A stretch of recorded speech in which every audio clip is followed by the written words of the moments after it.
Chapter 5. The Temple. "I wish we could find the Phoenix," said Jane. "It's much better company than the carpet." "Beastly ungrateful little kids are," said Cyril. "No, I'm not. Only the carpet never says anything, and it's so helpless. It doesn't seem able to take care of itself. It gets sold and taken into the sea and things like that. You wouldn't catch the Phoenix getting sold." It was 2 days after the bazaar. Everyone was a little cross. Some days are like that. Usually Mondays, by the way. And this was a Monday. "I shouldn't wonder if your precious Phoenix had gone off for good," said Cyril, "and I don't know that I blame it. Look at the weather." "It's not worth looking at," said Robert, and indeed it wasn't. "The Phoenix hasn't gone. I'm sure it hasn't," said Anthea. "I'll have another look for it." Anthea looked under tables and chairs, and in boxes and baskets, in Mother's work bag and Father's portmanteau, but still the Phoenix showed not so much as the tip of one shining feather. Then suddenly Robert remembered how the whole of the Greek invocation song of 7,000 lines had been condensed by him into one English hexameter. So he stood on the carpet and chanted, "Oh, come along, you good old beautiful Phoenix." And almost at once there was a rustle of wings down the kitchen stairs, and the Phoenix sailed in on wide gold wings. "Where on earth have you been?" asked Anthea. "I've looked everywhere for you." "Not everywhere," replied the bird, "because you did not look in the place where I was. Confess that that hallowed spot was overlooked by you." "What hallowed spot?" asked Cyril, a little impatiently, for time was hastening on, and the wishing carpet still idle. "The spot," said the Phoenix, "which I hallowed by my golden presence was the lutron." "The what?" "The bath, the place of washing." "I'm sure you weren't," said Jane. "I looked there 3 times and moved all the towels." "I was concealed," said the Phoenix, "on the summit of a metal column. Enchanted, I should judge, for it felt warm to my golden toes, as though the glorious sun of the desert shone ever upon it." "Oh, you mean the cylinder," said Cyril. "It has rather a comforting feel in this weather. And now, where shall we go?" And then, of course, the usual discussion broke out as to where they should go and what they should do. And naturally, everyone wanted to do something that the others did not care about. "I'm the eldest," Cyril remarked. "Let's go to the North Pole." "This weather? Likely," Robert rejoined. "Let's go to the equator." "I think the diamond mines of Golconda would be nice," said Anthea. "Don't you agree, Jane?" "No, I don't," retorted Jane. "I don't agree with you. I don't agree with anybody." The Phoenix raised a warning claw. "If you cannot agree among yourselves, I fear I shall have to leave you," it said. "Well, where shall we go? You decide," said all. "If I were you," said the bird thoughtfully, "I should give the carpet a rest. Besides, you'll lose the use of your legs if you go everywhere by carpet. Can't you take me out and explain your ugly city to me?" "We will if it clears up," said Robert without enthusiasm. "Just look at the rain. And why should we give the carpet a rest?" "Are you greedy and grasping and heartless and selfish?" asked the bird sharply. "No," said Robert with indignation. "Well then," said the Phoenix, "and as to the rain, well, I am not fond of rain myself. If the sun knew I was here, he's very fond of shining on me because I look so bright and golden. He always said I repay a little attention. Haven't you some form of words suitable for use in wet weather?" "There's rain, rain, go away," said Anthea, "but it never does go." "Perhaps you don't say the invocation properly," said the bird. "Rain, rain, go away, come again another day, little baby wants to play," said Anthea. "That's quite wrong, and if you say it in that sort of dull way I can quite understand the rain not taking any notice. You should open the window and shout as loud as you can. Rain, rain, go away, come again another day. Now we want the sun, and so, pretty rain, be kind and go." You should always speak politely to people when you want them to do things, and especially when it's going away that you want them to do. And today you might add, "Shine, great sun, the lovely Phoenix is here and wants to be shone on, splendid sun, by thee." "That's poetry," said Cyril decidedly. "It's like it," said the more cautious Robert. "I was obliged to put in lovely," said the Phoenix modestly, "to make the line long enough." "There are plenty of nasty words just that length," said Jane, but everyone else said "Hush." And then they opened the window and shouted the 7 lines as loud as they could, and the Phoenix said all the words with them except lovely, and when they came to that it looked down and coughed bashfully. The rain hesitated a moment and then went away. "There's true politeness," said the Phoenix. And the next moment it was perched on the window ledge, opening and shutting its radiant wings and flapping out its golden feathers in such a flood of glorious sunshine as you sometimes have at sunset in autumn time. People said afterwards that there had not been such sunshine in December for years and years and years. "And now," said the bird, "we will go out into the city, and you shall take me to see one of my temples." "Your temples?" "I gather from the carpet that I have many temples in this land." "I don't see how you can find anything out from it," said Jane. "It never speaks." "All the same, you can pick up things from a carpet," said the bird. "I've seen you do it. And I have picked up several pieces of information in this way. That papyrus on which you showed me my picture, I understand that it bears on it the name of the street in your city in which my finest temple stands, with my image graved in stone and in metal over against its portal." "You mean the fire insurance office," said Robert. "It's not really a temple, and they don't—" "Excuse me," said the Phoenix coldly. "You are wholly misinformed. It is a temple. And they do." "Don't let's waste the sunshine," said Anthea. "We might argue as we go along to save time." So the Phoenix consented to make itself a nest in the breast of Robert's Norfolk jacket, and they all went out into the splendid sunshine. The best way to the Temple of the Phoenix seemed to be to take the tram, and on the top of it the children talked, while the Phoenix now and then put out a wary beak, cocked a cautious eye, and contradicted what the children were saying. It was a delicious ride, and the children felt how lucky they were to have had the money to pay for it. They went with the tram as far as it went, and when it did not go any farther, they stopped too, and got off. The tram stops at the end of the Gray's Inn Road, and it was Cyril who thought that one might as well find a short cut to the Phoenix office through the little streets and courts that lie tightly packed between Fetter Lane and Ludgate Circus. Of course, he was quite mistaken, as Robert told him at the time, and afterwards Robert did not forbear to remind his brother how he had said so. The streets there were small and stuffy and ugly, and crowded with printers' boys and binders' girls coming out from work, and these stared so hard at the pretty red coats and caps of the sisters that they wished they had gone some other way. And the printers and binders made very personal remarks, advising Jane to get her hair cut and inquiring where Anthea had brought that hat. Jane and Anthea scorned to reply, and Cyril and Robert found that they were hardly a match for the rough crowd. They could think of nothing nasty enough to say. They turned a corner sharply, and then Anthea pulled Jane into an archway and then inside a door. Cyril and Robert quickly followed, and the jeering crowd passed by without seeing them. Anthea drew a long breath. "How awful," she said. "I didn't know there were such people except in books."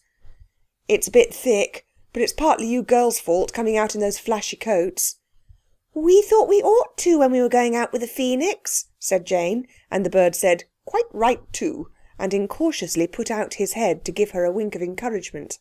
And at that same instant a dirty hand reached through the grim balustrade of the staircase beside them and clutched the Phoenix, and a hoarse voice said, "I say, Herb, blowed if this ain't our poll parrot what we lost. Thank you very much, Lydie, for bringing him home to roost." The four turned swiftly.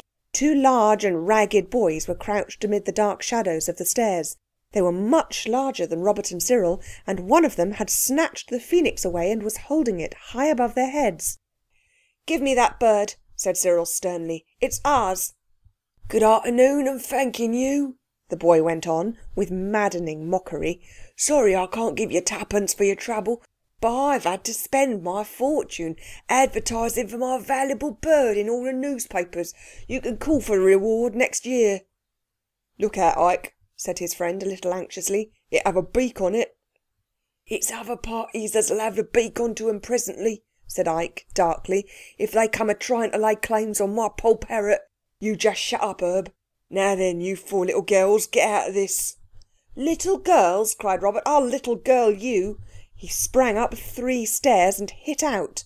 There was a squawk, the most bird-like noise anyone had ever heard from the phoenix, and a fluttering and a laugh in the darkness, and Ike said, "There now, you've been and gone and struck my poll parrot right in the feathers. Struck him something cruel, you have." Robert stamped with fury. Cyril felt himself growing pale with rage, and with the effort of screwing up his brain to make it clever enough to think of some way of being even with those boys. Anthea and Jane were as angry as the boys, but it made them want to cry. Yet it was Anthea who said, "Do please let us have the bird." "Do please get along and leave us and our bird alone." "If you don't," said Anthea, "I shall fetch the police." "You better," said he who was named Herb. "Say, Ike, you twist the bloomin' pigeon's neck, he ain't worth tuppence." "Oh no," cried Jane, "don't hurt it. Oh, don't, it's such a pet." "I won't hurt it," said Ike. "I'm shamed of you, Herb, for to think of such a thing. Half a shiner, miss, and the bird is yours for life." "Half a what?" asked Anthea. "Half a shiner. Quid. Thicken. Half a sov, then." "I haven't got it, and besides it's our bird," said Anthea. "Oh, don't talk to him," said Cyril, and then Jane said suddenly, "Phoenix, dear Phoenix, we can't do anything. You must manage it." "With pleasure," said the Phoenix, and Ike nearly dropped it in his amazement. "I say, it do talk something like," said he. "Youths," said the Phoenix, "sons of misfortune, hear my words." "My eyes," said Ike. "Look out, Ike," said Herb. "You'll throttle the joker, and I see at once he was worth his weight in flimsies. Hearken, O Iconoclastes, despiser of sacred images, and thou, Urbanus, dweller in the sordid city, forbear this adventure lest a worse thing befall." "Love us," said Ike. "Ain't it been taught its schooling just?" "Restore me to my young acolytes and escape unscathed. Retain me and—" "They must have got all this up in case the Polly got pinched. Lord lummy, the artfulness of them young uns." "I say, slosh him in the Gesicht and let's get clear off with the swag's what I say," urged Herbert. "Right-o," said Isaac. "Forbear," repeated the Phoenix sternly. "Who pinched the click off the old bloke in Aldermanbury?" it added in a changed tone. "Who sneaked the nose rag out of the young girl's hand in Bell Court? Who—" "Stow it," said Ike. "You, let go of me. Bash him off, Herb. He'll have me blooming eyes out of me head." There were howls, a scuffle, a flutter. Ike and Herb fled up the stairs, and the Phoenix swept out through the doorway.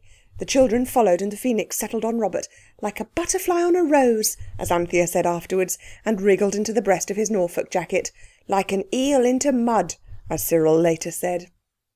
"Why ever didn't you burn him? You could have, couldn't you?" asked Robert, when the hurried flight through the narrow courts had ended in the safe wideness of Farringdon Street. "I could have, of course," said the bird, "but I didn't think it would be dignified to allow myself to get warm about a little thing like that. The fates, after all, have not been illiberal to me. I have a good many friends among the London sparrows, and I have a beak and claws." These happenings had somewhat shaken the adventurous temper of the children, and the Phoenix had to exert its golden self to hearten them up. Presently the children came to a great house in Lombard Street, and there, on each side of the door, was the image of the Phoenix carved in stone, and set forth on shining brass were the words, "Phoenix Fire Office." "One moment," said the bird. "Fire? For altars, I suppose?" "I don't know," said Robert. He was beginning to feel shy, and that always made him rather cross. "Oh yes, you do," Cyril contradicted. "When people's houses are burnt down, the Phoenix gives them new houses. Father told me, I asked him." "The house, then, like the Phoenix, rises from its ashes. Well have my priests dealt with the sons of men." "The sons of men pay, you know," said Anthea, "but it's only a little every year." "That is to maintain my priests," said the bird, "who in the hour of affliction heal sorrows and rebuild houses. Lead on. Inquire for the high priest. I will not break upon them too suddenly in all my glory. Noble and honour-deserving are they, who make as naught the evil deeds of the lame-footed and unpleasing Hephaestus." "I don't know what you're talking about, And I wish you wouldn't muddle us with new names. Fire just happens. Nobody does it, not as a deed, you know," Cyril explained. "If they did, the phoenix wouldn't help them, because it's a crime to set fire to things. Arsenic or something they call it, because it's as bad as poisoning people. The phoenix wouldn't help them. Father told me it wouldn't." "My priests do well," said the phoenix. "Lead on." "I don't know what to say," said Cyril, and the others said the same. "Ask for the high priest," said the phoenix. "Say that you have a secret to unfold that concerns my worship, and he will lead you to the innermost sanctuary."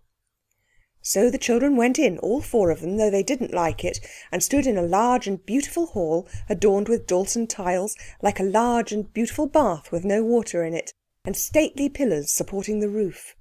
An unpleasing representation of the phoenix in brown pottery disfigured one wall. There were counters and desks of mahogany and brass, and clerks bent over the desks and walked behind the counters. There was a great clock over an inner doorway. "Inquire for the high priest," whispered the phoenix. An attentive clerk in decent black, who controlled his mouth but not his eyebrows, now came towards them. He leaned forward on the counter, and the children thought he was going to say, "What can I have the pleasure of showing you?" like in a draper's, instead of which the young man said, "And what do you want?" "We want to see the high priest." "Get along with you," said the young man. An elder man, also decent in black coat, advanced. "Perhaps it's Mr. Blank. Not for worlds would I give the name. He's a Masonic high priest, you know." A porter was sent away to look for Mr. Asterisk. I cannot give his name, and the children were left there to look on and be looked on by all the gentlemen at the mahogany desks. Anthea and Jane thought that they looked kind. The boys thought that they stared, and that was like their cheek. The porter returned with the news that Mr. Dot Dash Dot, I dare not reveal his name, was out, but that Mr. Here a really delightful gentleman appeared. He had a beard and a kind and merry eye, and each one of the 4 knew at once that this was the man who had kiddies of his own and could understand what they were talking about. Yet it was a difficult thing to explain. "What is it?" he asked. "Mr. he named the name, which I will never reveal, is out. Can I do anything?" "Inner sanctuary," murmured the phoenix. "I beg your pardon?" said the nice gentleman, who thought that it was Robert who had spoken. "We have something to tell you," said Cyril, "but—" He glanced at the porter, who was lingering much nearer than he need have done. "This is a very public place." The nice gentleman laughed. "Come upstairs then," he said, and led the way up a wide and beautiful staircase. Anthea says the stairs were of white marble, but I'm not sure. On the corner post of the stairs at the top was a beautiful image of the phoenix in dark metal, and on the wall at each side was a flat sort of image of it. The nice gentleman led them into a room where the chairs and even the tables were covered with reddish leather. He looked at the children inquiringly. "Don't be frightened," he said. "Tell me exactly what you want." "May I shut the door?" asked Cyril. The gentleman looked surprised, but he shut the door. "Now," said Cyril firmly, "I know you'll be awfully surprised, and you'll think it's not true and we are lunatics, but we aren't, and it is. Robert's got something inside his Norfolk. That's Robert. He's my young brother. Now, don't be upset and have a fit or anything, sir. Of course, I know when you called your shop the Phoenix, you never thought there was one. But there is. And Robert's got it buttoned up against his chest." "If it's an old curio in the form of a phoenix, I dare say the board—" said the nice gentleman, as Robert began to fumble with his buttons. "It's old enough," said Anthea, "going by what it says, but—" "My goodness gracious," said the gentleman, as the phoenix, with one last wriggle that melted into a flutter, got out of its nest in the breast of Robert and stood up on the leather-covered table. "What an extraordinarily fine bird," he went on. "I don't think I ever saw one just like it." "I should think not," said the phoenix with pardonable pride, and the gentleman jumped. "Oh, it's been taught to speak. Some sort of parrot, perhaps?" "I am," said the bird simply, "the head of your house, and I have come to my temple to receive your homage. I am no parrot," its beak curved scornfully. "I am the one and only phoenix, and I demand the homage of my high priest." "In the absence of our manager," the gentleman began, exactly as though he were addressing a valued customer, In the absence of our manager, I might perhaps be able... What am I saying?" He turned pale and passed his hand across his brow. "My dears," he said, "the weather is unusually warm for this time of year, and I don't quite feel myself. Do you know, for a moment I really thought that remarkable bird of yours had spoken, and said it was the phoenix, and what's more, that I'd believed it." "So it did, sir," said Cyril, "and so did you." "It really... Allow me." A bell was rung. The porter appeared. "Mackenzie," said the gentleman, "you see that golden bird?" "Yes, sir." The other breathed a sigh of relief. "It is real, then?" "Yes, sir, of course, sir." "I'll take it in your hand, sir," said the porter sympathetically, and reached out his hand to the phoenix, who shrank back on toes curved with agitated indignation. "Forbear!" it cried. "How dare you seek to lay hands on me?" The porter saluted. "Beg pardon, sir," he said. "I thought you was a bird." "I am a bird. The bird. The phoenix." "Of course you are, sir," said the porter. "I see that the first minute, directly I got my breath, sir." "That will do," said the gentleman. "Ask Mr. Wilson and Mr. Sterry to step up here for a moment, please." Mr. Sterry and Mr. Wilson were in their turn overcome by amazement, quickly followed by conviction.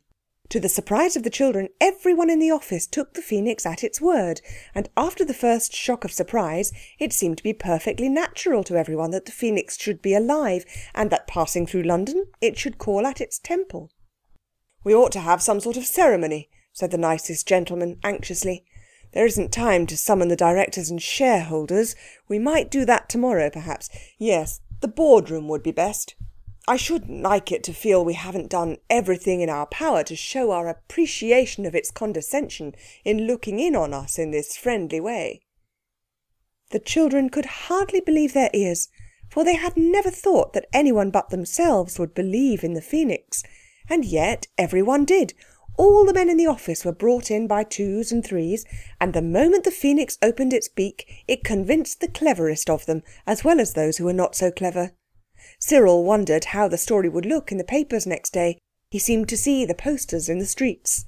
"Phoenix Fire Office. The Phoenix at its temple. Meeting to welcome it. Delight of the manager and everybody." "Excuse our leaving you a moment," said the nice gentleman, and he went away with the others, and through the half-closed door the children could hear the sound of many boots on stairs, the hum of excited voices explaining, suggesting, arguing, the thumpy drag of heavy furniture being moved about. The phoenix strutted up and down the leather-covered table, looking over its shoulder at its pretty back. "You see what a convincing manner I have," it said proudly. And now a new gentleman came in and said, bowing low, "Everything is prepared. We have done our best at so short a notice. The meeting, the ceremony, will be in the boardroom. Will the Honourable Phoenix walk? It is only a few steps, or would it like some sort of conveyance?" "My Robert will bear me to the boardroom, if that be the unlovely name of my temple's inmost court," replied the bird. So they all followed the gentleman. There was a big table in the boardroom, but it had been pushed right up under the long windows at one side, and chairs were arranged in rows across the room, like those you have at schools when there's a magic lantern on Our Eastern Empire or on The Way We Do in the Navy. The doors were of carved wood, very beautiful, with a carved phoenix above. Anthea noticed that the chairs in the front rows were of the kind that her mother so loved to ask the price of in old furniture shops and never could buy, because the price was always nearly £20 each. On the mantelpiece were some heavy bronze candlesticks and a clock, and on top of the clock was another image of the phoenix. "Remove that effigy," said the phoenix to the gentlemen who were there, and it was hastily taken down. Then the phoenix fluttered to the middle of the mantelpiece and stood there, looking more golden than ever. Then everyone in the house and the office came in, from the cashier to the woman who cooked the clerks' dinners in the beautiful kitchen at the top of the house, and everyone bowed to the phoenix and then sat down in a chair. "Gentlemen," said the nicest gentleman, "we have met here today." The phoenix was turning its golden beak from side to side. "I don't notice any incense," it said, with an injured sniff. A hurried consultation ended in plates being fetched from the kitchen. Brown sugar, sealing wax and tobacco were placed on these, and something from a square bottle was poured all over it. Then a match was applied. It was the only incense that was handy in the Phoenix office, and it certainly burned very briskly and smoked a great deal. "We have met here today," said the gentleman again, "on an occasion unparalleled in the annals of this office. Our respected Phoenix—" "Head of the house," said the Phoenix in a hollow voice. "I was coming to that. Our respected Phoenix, the head of this ancient house, has at length done us the honour to come amongst us. I think I may say, gentlemen, that we are not insensible to this honour, and that we welcome with no uncertain voice one whom we have so long desired to see in our midst."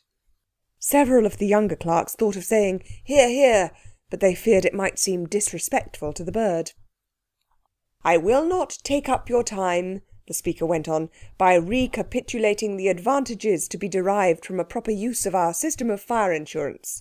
I know, and you know, gentlemen, that our aim has ever been to be worthy of that eminent bird whose name we bear, and who now adorns our mantelpiece with his presence.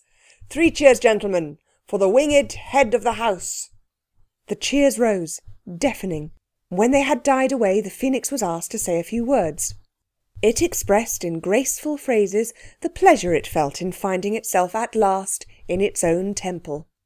"And," it went on, "you must not think me wanting in appreciation of your very hearty and cordial reception when I ask that an ode may be recited, or a choric song sung. It is what I have always been accustomed to." The 4 children, dumb witnesses of this wonderful scene, glanced a little nervously across the foam of white faces above the sea of black coats.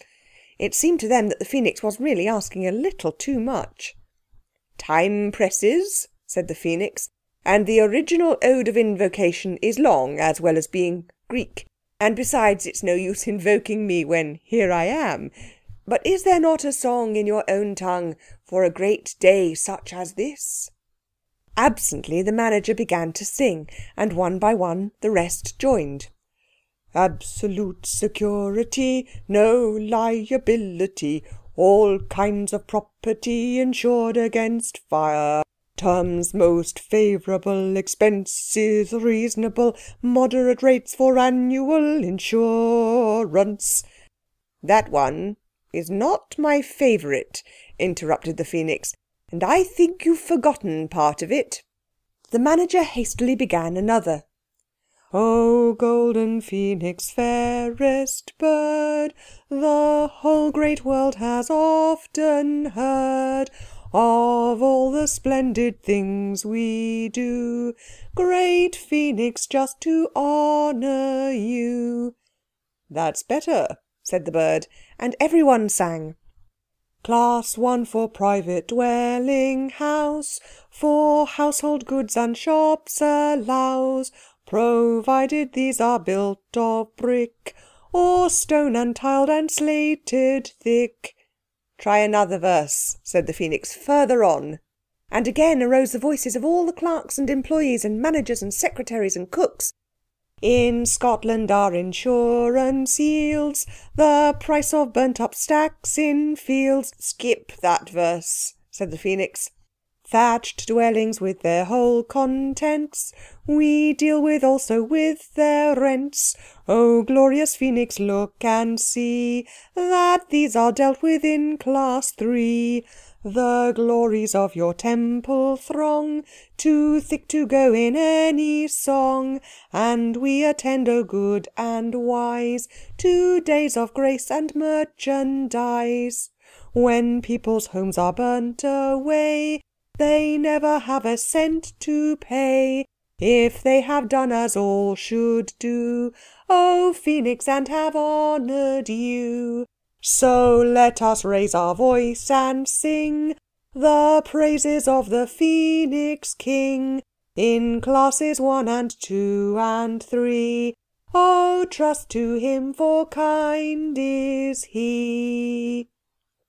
"I'm sure you're very kind," said the Phoenix. "And now we must be going, and thank you very much for a very pleasant time. May you all prosper as you deserve to do, for I am sure a nicer pleasantest spoken lot of Temple attendants I have never met and never wish to meet. I wish you all good day." It fluttered to the wrist of Robert and drew the 4 children from the room. The whole of the office staff followed down the wide stairs and filed into their accustomed places, and the 2 most important officials stood on the steps bowing till Robert had buttoned the golden bird into his Norfolk bosom, and it and he and the 3 other children were lost in the crowd. The 2 most important gentlemen looked at each other earnestly and strangely for a moment, and then retreated to those sacred inner rooms where they toil without ceasing for the good of the house. And the moment they were all in their places, managers, secretaries, clerks and porters, they all started, and each looked cautiously round to see if anyone was looking at him, for each thought that he had fallen asleep for a few minutes and had dreamed a very odd dream about the phoenix and the boardroom. And of course no one mentioned it to anyone else, because going to sleep at your office is a thing you simply must not do. The extraordinary confusion of the boardroom, with the remains of the incense in the plates, would have shown them at once that the visit of the phoenix had been no dream, but a radiant reality. But no one went into the boardroom again that day, and next day, before the office was opened, it was all cleaned and put nice and tidy by a lady whose business asking questions was not part of. That is why Cyril read the papers in vain the next day, and the day after that, because no sensible person thinks his dreams worth putting in the paper, and no one will ever own that he has been asleep in the daytime. The phoenix was very pleased, but it decided to write an ode for itself. It thought the ones it had heard at its temple had been too hastily composed. Its own ode began, "For beauty and for modest worth, the phoenix has not its equal on earth." And when the children went to bed that night, it was still trying to cut down the last line to a proper length without taking out any of what it wanted to say. That is what makes poetry so difficult. End of chapter 5. Chapter 6. Doing Good. "We shan't be able to go anywhere on the carpet for a whole week, though," said Robert. "And I'm glad of it," said Jane, unexpectedly. "Glad?" said Cyril. "Glad?" It was breakfast time, and Mother's letter, telling them how they were all going for Christmas to their aunts at Lyndhurst, and how Father and Mother would meet them there, having been read by everyone, lay on the table, drinking hot bacon fat with one corner and eating marmalade with the other. "Yes, glad," said Jane. "I don't want any more things to happen just now. I feel like you do when you've been to 3 parties in a week, like we did at Granny's once, and extras in between, toys and chocs and things like that. I want everything to be just real, and no fancy things happening at all." "I don't like being obliged to keep things from Mother," said Anthea. "I don't know why, but it makes me feel selfish and mean." "If we could only get the mater to believe it, we might take her to the jolliest places," said Cyril thoughtfully. "As it is, we've just got to be selfish and mean, if it is that, but I don't feel it is." "I know it isn't, but I feel it is," said Anthea, "and that's just as bad." "It's worse," said Robert. "If you knew it and didn't feel it, it wouldn't matter so much." "That's being a hardened criminal, Father says," put in Cyril, and he picked up Mother's letter and wiped its corners with his handkerchief, to whose colour a trifle of bacon fat and marmalade made but little difference. "Well, we're going tomorrow anyhow," said Robert. "Don't," he added, with a good boy expression on his face, "don't let's be ungrateful for our blessings. Don't let's waste the day in saying how horrid it is to keep secrets from Mother, when we all know Anthea tried all she knew to give her the secret and she wouldn't take it. Let's get on the carpet and have a jolly good wish. You'll have time enough to repent of things all next week." "Yes," said Cyril, "let's. It's not really wrong." "Well, look here," said Anthea. "You know there's something about Christmas that makes you want to be good, however little you wish it at other times. Couldn't we wish the carpet to take us somewhere where we should have the chance to do some good and kind action? It would be an adventure just the same," she pleaded. "I don't mind," said Cyril. "We shan't know where we're going, and that'd be exciting. No one knows what will happen. We'd best put on our outers in case." "We might rescue a traveller, buried in snow, like St Bernard's dogs, with barrels round our necks," said Jane, beginning to be interested. "Or we might arrive just in time to witness a will being signed. More tea, please," said Robert. And we should see the old man hide it away in a secret cupboard, and then after long years, when the rightful heir was in despair, we should lead him to the hidden panel and—" "Yes," interrupted Anthea, "or we might be taken to some freezing garret in a German town where a poor little pale, sick child—" "We haven't any German money," interrupted Cyril, "so that's a no-go. What I should like would be getting in the middle of a war and getting hold of secret intelligence and taking it to the General, and he would make me a lieutenant or a scout or a hussar." When breakfast was cleared away, Anthea swept the carpet, and the children sat down on it, together with the Phoenix, who had been especially invited as a Christmas treat to come with them and witness the good and kind action they were about to do. 4 children and 1 bird were ready, and the wish was wished. Everyone closed its eyes, so as to feel the topsy-turvy swirl of the carpet's movement as little as possible. When the eyes were opened again, the children found themselves on the carpet, and the carpet was in its proper place on the floor of their own nursery at Camden Town. "I say," said Cyril, "here's a go." "Do you think it's worn out? The wishing part of it, I mean?" Robert anxiously asked the Phoenix. "It's not that, but, well, what did you wish?" "Oh, I see what it means," said Robert with deep disgust. "It's like the end of a fairy story in a Sunday magazine. How perfectly beastly." "You mean it means we can do good and kind actions where we are? I see. I suppose it wants us to carry coals for the cook or make clothes for the bare heathens. Well, I simply won't. And the last day and everything. Look here." Cyril spoke loudly and firmly. "We want to go somewhere really interesting, where we have a chance of doing something good and kind. We don't want to do it here, but somewhere else, see? Now then." The obedient carpet started instantly, and the 4 children and 1 bird fell in a heap together, and as they fell were plunged in perfect darkness. "Are you all there?" said Anthea breathlessly through the black dark. Everyone owned that it was there. "Where are we? Oh, how shivery and wet it is. Ugh! Oh, I've put my hand in a puddle." "Has anyone got any matches?" said Anthea hopelessly. She felt sure that no one would have any. It was then that Robert, with a radiant smile of triumph that was quite wasted in the darkness, where of course no one could see anything, drew out of his pocket a box of matches, struck a match and lighted a candle. 2 candles, and everyone with its mouth open blinked at the sudden light. "Well done, Bobs," said his sisters, and even Cyril's natural brotherly feelings could not check his admiration of Robert's foresight. "I've always carried them about, ever since that Lone Tower day," said Robert with modest pride.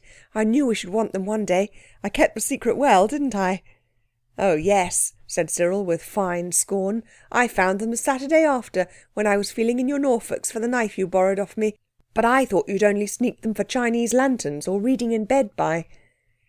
"Bobs," said Anthea suddenly, "do you know where we are? This is the underground passage. And look there, there's the money and the money bags and everything." By this time the 10 eyes had got used to the light of the candles, and no one could help seeing that Anthea spoke the truth. "It seems an odd place to do good and kind acts in, though," said Jane. "There's no one to do them to." "Don't you be too sure," said Cyril. "Just round the next turning we might find a prisoner who's languished here for years and years, and we could take him out on our carpet and restore him to his sorrowing friends." "Of course we could," said Robert, standing up and holding the candle above his head to see farther off. "Or we might find the bones of a poor prisoner and take them to his friends to be buried properly.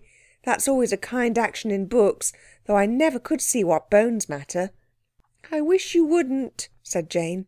"I know exactly where we shall find the bones too," Robert went on.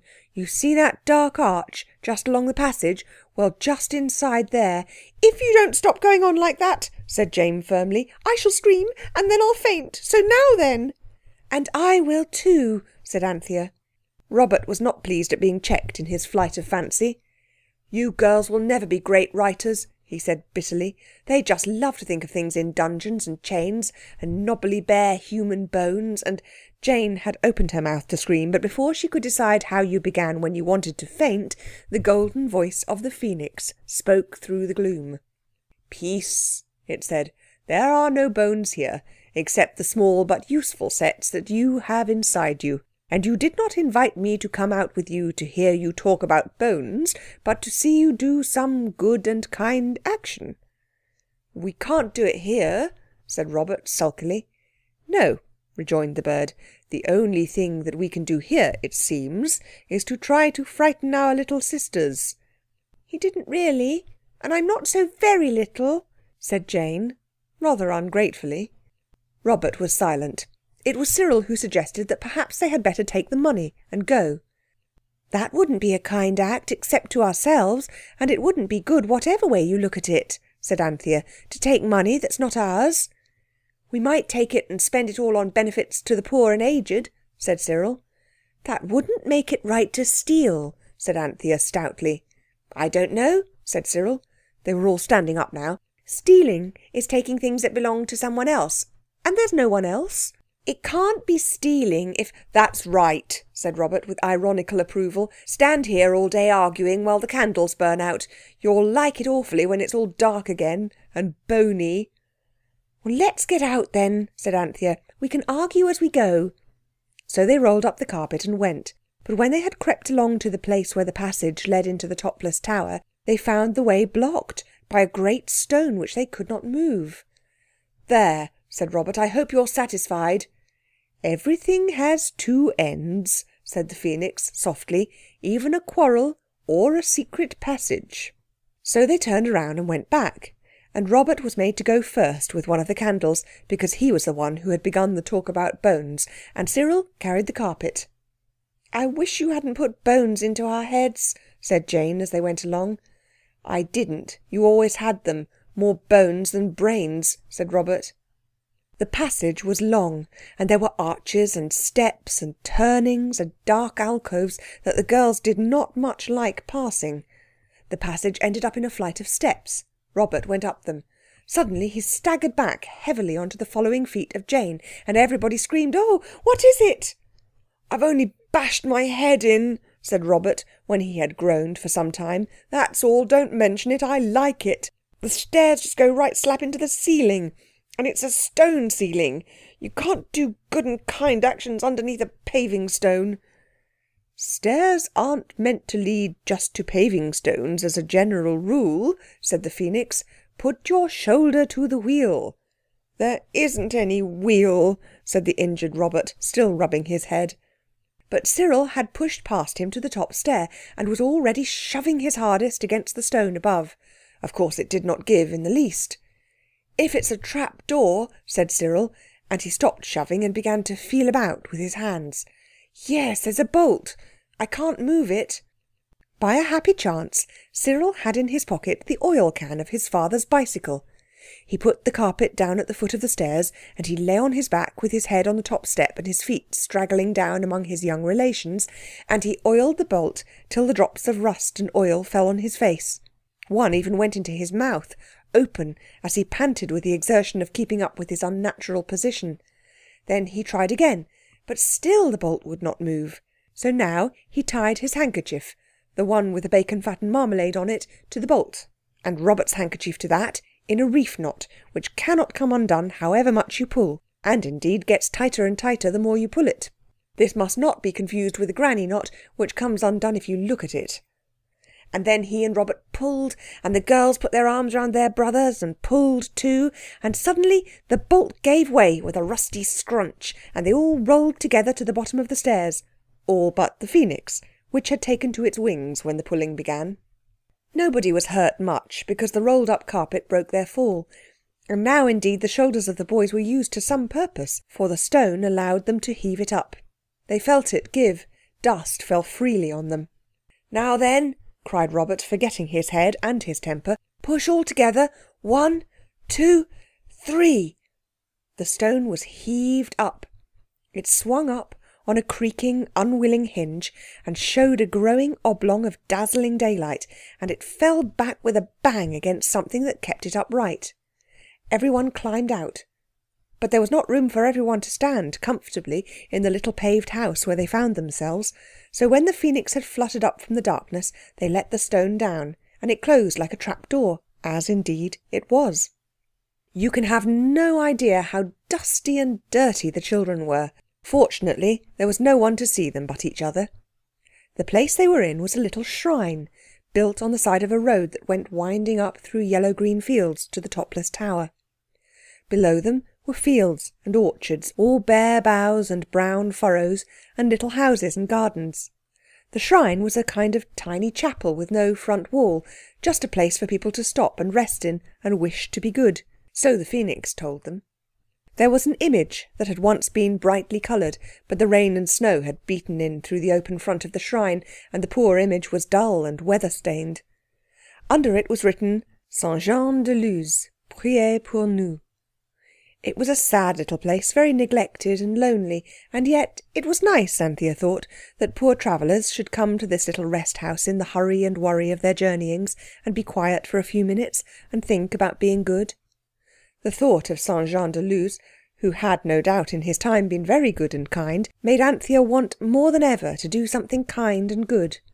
"Tell us," she said to the Phoenix, "what is the good and kind action the carpet brought us here to do?" "I think it would be kind to find the owners of the treasure and tell them about it," said Cyril. "And give it them all?" said Jane. "Yes, but whose is it?" "I should go to the first house and ask the name of the owner of the castle," said the Golden Bird, and really the idea seemed a good one. They dusted each other as well as they could and went down the road. A little way on they found a tiny spring bubbling out of the hillside and falling into a rough stone basin surrounded by draggled hartstongue ferns, now hardly green at all. Here the children washed their hands and faces and dried them on their pocket handkerchiefs, which always on these occasions seem unnaturally small. Cyril's and Robert's handkerchiefs, indeed, rather undid the effects of the wash, but in spite of this the party certainly looked cleaner than before. The first house they came to was a little white house with green shutters and a slate roof. It stood in a prim little garden, and down each side of the neat path were large stone vases for flowers to grow in, but the flowers were all dead now. Along one side of the house was a sort of wide veranda, built of poles and trellis work, and a vine crawled all over it. It was wider than our English verandas, and Anthea thought it must look lovely when the green leaves and the grapes were there. But now there were only dry, reddish-brown stalks and stems, with a few withered leaves caught in them. The children walked up to the front door. It was green and narrow. A chain with a handle hung beside it, and joined itself quite openly to a rusty bell that hung under the porch. Cyril had pulled the bell, and its noisy clang was dying away before a terrible thought came to all. Cyril spoke it. "My hat!" he breathed. "We don't know any French." At this moment the door opened. A very tall, lean lady with pale ringlets like whitey brown paper or oak shavings stood before them. She had an ugly grey dress and a black silk apron. Her eyes were small and grey and not pretty, and the rims were red as though she had been crying. She addressed the party in something that sounded like a foreign language, and ended with something which they were sure was a question. Of course no one could answer it. "What does she say?" Robert asked, looking down into the hollow of his jacket where the Phoenix was nestling. But before the Phoenix could answer, the whitey-brown lady's face was lighted up by a most charming smile.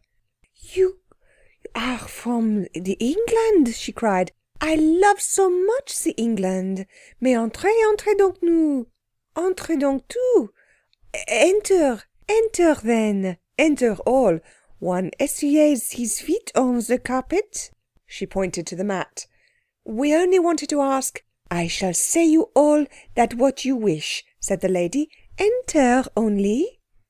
So they all went in, wiping their feet on a very clean mat and putting the carpet in a safe corner of the veranda. "The most beautiful days of my life," said the lady as she shut the door, "did pass themselves in England. And since long time I have not heard an English voice to repeal me the past." This warm welcome embarrassed everyone, but most the boys, for the floor of the hall was of such very clean red and white tiles, and the floor of the sitting room was so very shiny, like a black-looking glass, that each felt as though he had on far more boots than usual, and far noisier. There was a wood fire, very small and very bright, on the hearth, neat little logs laid on brass fire-dogs. Some portraits of powdered ladies and gentlemen hung in oval frames on the pale walls. There were silver candlesticks on the mantelpiece, and there were chairs and a table very slim and polite with slender legs. The room was extremely bare, but with a bright foreign bareness that was very cheerful in an odd way of its own. At the end of the polished table, a very un-English little boy sat on a footstool in a high-backed, uncomfortable-looking chair. He wore black velvet and the kind of collar, all frills and lacy, that Robert would rather have died than wear. But then the little French boy was much younger than Robert. "Oh, how pretty!" said everyone. But no one meant the little French boy with the velvety short knickerbockers and the velvety short hair. What everyone admired was a little Christmas tree, very green, and standing in a very red little flower pot, and hung round with very bright little things made of tinsel and coloured paper. There were tiny candles on the tree, but they were not lighted yet. "But yes, is it not that it is genteel?" said the lady. "Sit down, you then, and let us see."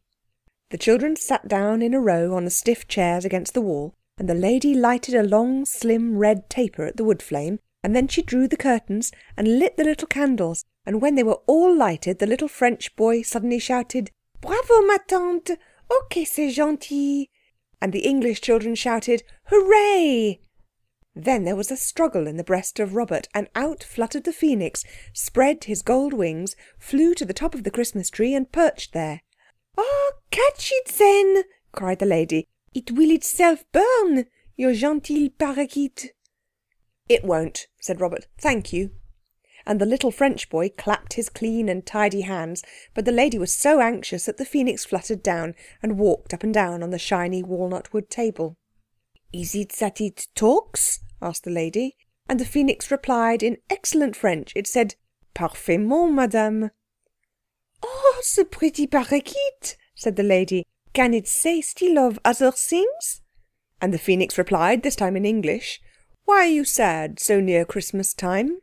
The children looked at it with one gasp of horror and surprise, for the youngest of them knew that it is far from manners to notice that strangers have been crying, and much worse to ask them the reason of their tears.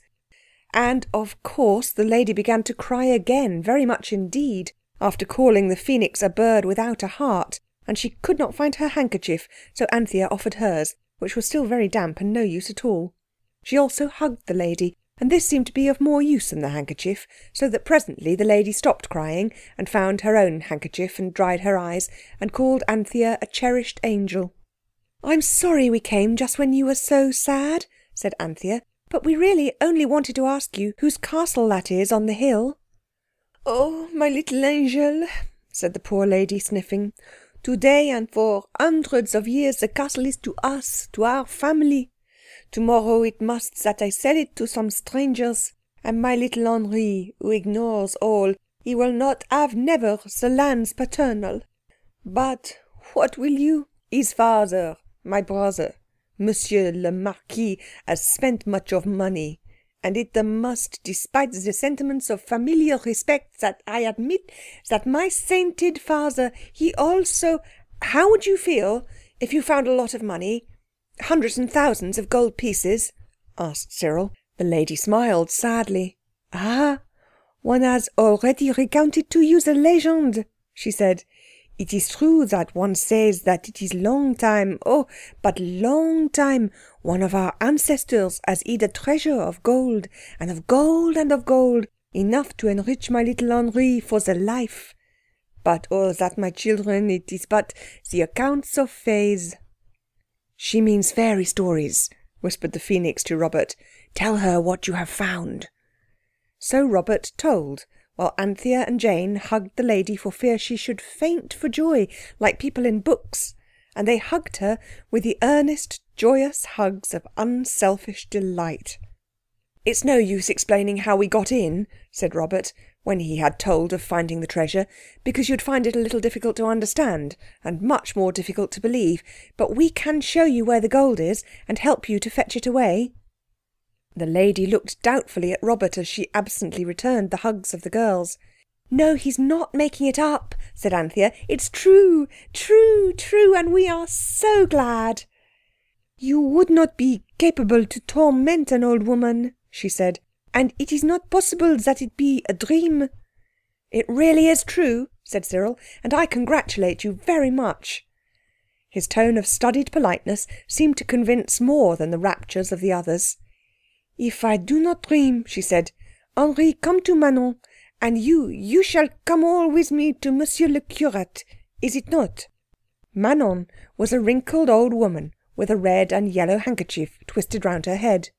She took Henri, who was already sleepy with the excitement of his Christmas tree and his visitors, and when the lady had put on a stiff black cape and a wonderful black silk bonnet and a pair of black wooden clogs over her black cashmere house boots, the whole party went down the road to a little white house, very like the one they had left, where an old priest with a good face welcomed them with a politeness so great that it hid his astonishment.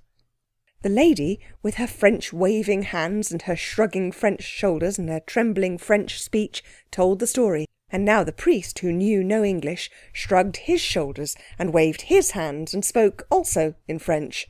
"He thinks," whispered the Phoenix, "that her troubles have turned her brain. What a pity you know no French." "I do know a lot of French," whispered Robert indignantly, "but it's all about the pencil of the gardener's son and the penknife of the baker's niece. Nothing that anyone ever wants to say." "If I speak," the bird whispered, "he'll think he's mad too."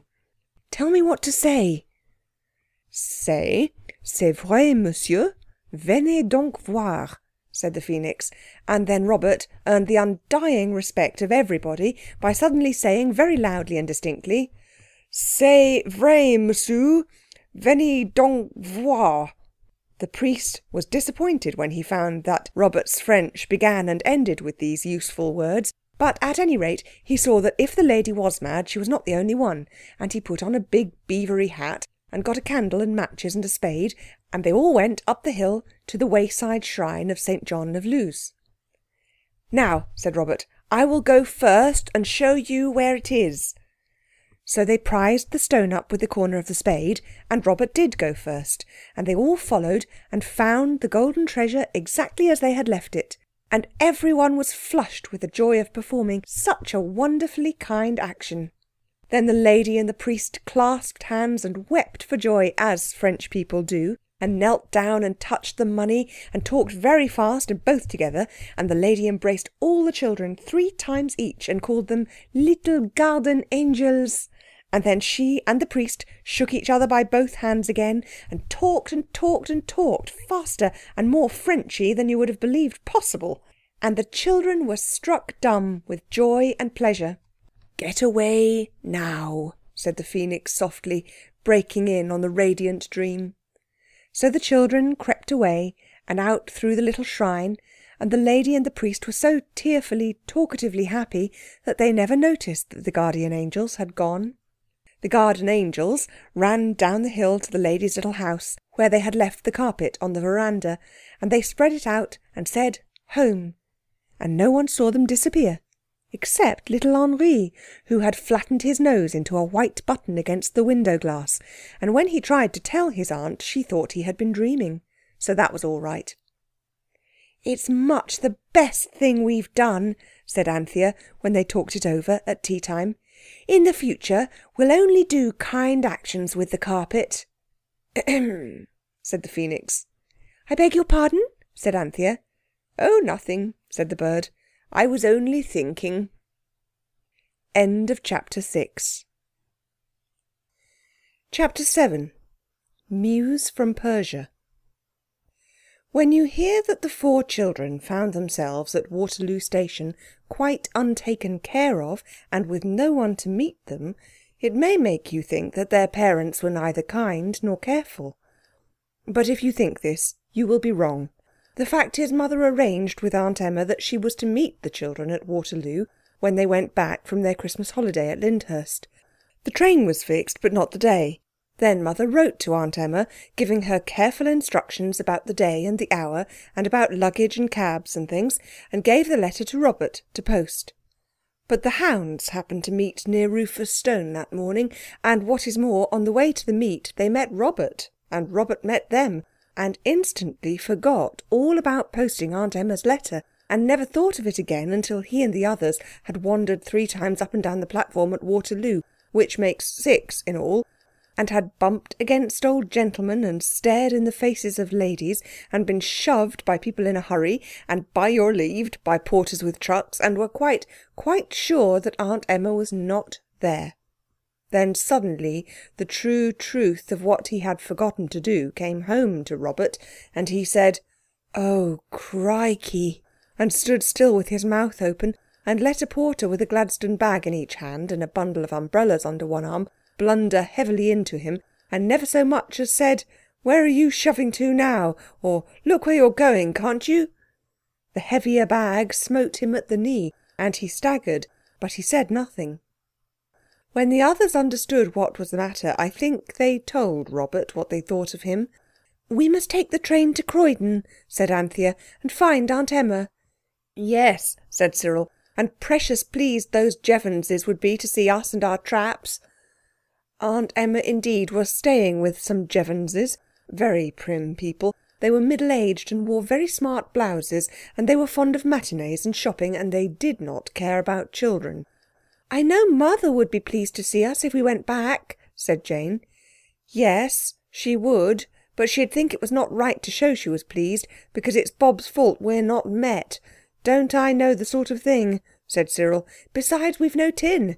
No, we've got enough for a growler amongst us, but not enough for tickets to the New Forest. We must just go home. They won't be so savage when they find we've really got home all right. You know Auntie was only going to take us home in a cab."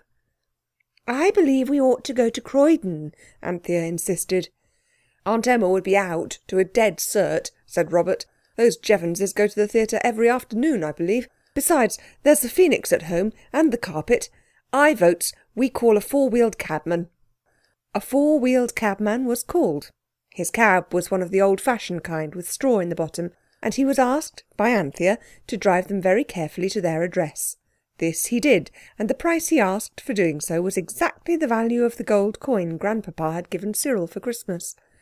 This cast a gloom, but Cyril would never have stooped to argue about a cab fare, for fear the cabman should think he was not accustomed to take cabs whenever he wanted them. For a reason that was something like this, he told the cabman to put the luggage on the steps, and waited till the wheels of the growler had grittily retired before he rang the bell. "You see," he said with his hand on the handle, "we don't want Cook and Eliza asking us before him how it is we've come home alone, as if we were babies." Here he rang the bell, and the moment its answering clang was heard, everyone felt that it would be some time before that bell was answered. The sound of a bell is quite different somehow when there is anyone inside the house who hears it. I can't tell you why that is, but so it is. "I expect they're changing their dresses," said Jane. "Too late," said Anthea. "It must be past 5. I expect Eliza's gone to post a letter, and Cook's gone to see the time." Cyril rang again, and the bell did its best to inform the listening children that there was really no one human in the house. They rang again and listened intently. The hearts of all sank low. It is a terrible thing to be locked out of your own house on a dark, muggy January evening. "There's no gas on anywhere," said Jane in a broken voice. "I expect they've left the gas on once too often, and the draught blew it out, and they're suffocated in their beds. Father always said they would some day," said Robert cheerfully. "Let's go and fetch a policeman," said Anthea, trembling. "And be taken up for trying to be burglars? No, thank you," said Cyril. "I heard Father read out of the paper about a young man who got into his own mother's house, and they got him made a burglar only the other day." "I only hope the gas hasn't hurt the Phoenix," said Anthea. "It said it wanted to stay in the bathroom cupboard, and I thought it would be all right because the servants never clean that out. But if it's gone and got out and been choked by gas... And besides, directly we open the door we shall be choked too. I knew we ought to have gone to Aunt Emma at Croydon. Oh, Squirrel, I wish we had. Let's go now." "Shut up," said her brother briefly. "There's someone rattling the latch inside." Everyone listened with all its ears, and everyone stood back as far from the door as the steps would allow. The latch rattled and clicked. Then the flap of the letterbox lifted itself. Everyone saw it by the flickering light of the gas lamp that shone through the leafless lime tree by the gate. A golden eye seemed to wink at them through the letter slit, and a cautious beak whispered, "Are you alone?" "It's the Phoenix!" said everyone, in a voice so joyous and so full of relief as to be a sort of whispered shout. "Hush!" said the voice from the letterbox slit. "Your slaves have gone a merrymaking. The latch of this portal is too stiff for my beak, but at the side, the little window above the shelf whereon your bread lies, it is not fastened." "Righto," said Cyril, and Anthea added, "I wish you'd meet us there, dear Phoenix." The children crept round to the pantry window. It's at the side of the house, and there is a green gate labelled Tradesman's Entrance, which is always kept bolted. But if you get one foot on the fence between you and next door, and one on the handle of the gate, you're over before you know where you are. This, at least, was the experience of Cyril and Robert, and even, if the truth must be told, of Anthea and Jane. So in almost no time, all four were in the narrow gravelled passage that runs between that house and the next. Then Robert made a back, and Cyril hoisted himself up and got his knickerbockered knee on the concrete window-sill. He dived into the pantry head first, as one dives into water, and his legs waved in the air as he went, just as your legs do when you're first beginning to learn to dive. The soles of his boots, squarish, muddy patches, disappeared. "Give me a leg up," said Robert to his sisters. "No, you don't," said Jane firmly. "I'm not going to be left outside here with just Anthea and have something creep up behind us out of the dark. Squirrel can go and open the back door." A light had sprung awake in the pantry. Cyril always said the phoenix turned the gas on with its beak and lighted it with a waft of its wing, but he was excited at the time, and perhaps he really did it himself with matches and then forgot all about it. He let the others in by the back door, and when it had been bolted again, the children went all over the house and lighted every single gas jet they could find. For they couldn't help feeling that this was just the dark, dreary winter's evening when an armed burglar might easily be expected to appear at any moment. There is nothing like light when you are afraid of burglars, or of anything else, for that matter. And when all the gas jets were lighted, it was quite clear that the phoenix had made no mistake, and that Eliza and cook were really out, and that there was no one in the house except the four children, and the phoenix, and the carpet, and the black beetles who lived in the cupboards on either side of the nursery fireplace. These last were very pleased that the children had come home again, especially when Anthea had lighted the nursery fire. But, as usual, the children treated the loving little black beetles with coldness and disdain. "I wonder whether you know how to light a fire. I don't mean how to strike a match and set fire to the corners of the paper in a fire someone has laid ready, but how to lay and light a fire all by yourself. I will tell you how Anthea did it, and if ever you have to light one yourself, you may remember how it's done. First, she raked out the ashes of the fire that had burned there a week ago, for Eliza had actually never done this, though she had had plenty of time. In doing this, Anthea knocked her knuckle and made it bleed. Then she laid the largest and handsomest cinders in the bottom of the grate. Then she took a sheet of old newspaper. You ought never to light a fire with today's newspaper. It will not burn well, and there are other reasons against it. And tore it into 4 quarters, and screwed each of these into a loose ball, and put them on the cinders. Then she got a bundle of wood and broke the string, and stuck the sticks in so that their front ends rested on the bars, and the back ends on the back of the paper balls. In doing this, she cut her finger slightly with the string, and when she broke it, 2 of the sticks jumped up and hit her on the cheek. Then she put more cinders and some bits of coal. No dust. She put most of that on her hands, but there seemed to be enough left for her face. Then she lighted the edges of the paper balls and waited till she heard the fizz, crack, crack, fizz of the wood as it began to burn. Then she went and washed her hands and face under the tap in the black kitchen.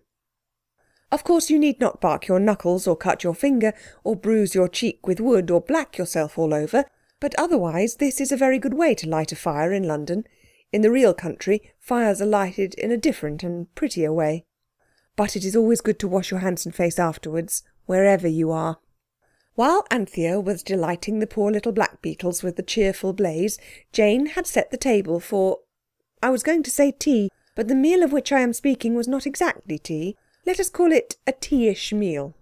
There was tea, certainly, for Anthea's fire blazed and crackled so kindly that it really seemed to be affectionately inviting the kettle to come and sit upon its lap. So the kettle was brought and tea made, but no milk could be found, so everyone had 6 lumps of sugar to each cup instead. The things to eat, on the other hand, were nicer than usual. The boys looked about very carefully and found in the pantry some cold tongue, bread, butter, cheese, and part of a cold pudding, very much nicer than cook ever made when they were at home. and in the kitchen cupboard was half a Christmassy cake, a pot of strawberry jam, and about a pound of mixed candied fruit, with soft crumbly slabs of delicious sugar in each cup of lemon, orange or citron. It was indeed, as Jane said, a banquet fit for an Arabian night. The Phoenix perched on Robert's chair and listened kindly and politely to all they had to tell it about their visit to Lyndhurst. And underneath the table, by just stretching a toe down rather far, the faithful carpet could be felt by all, even by Jane, whose legs were very short.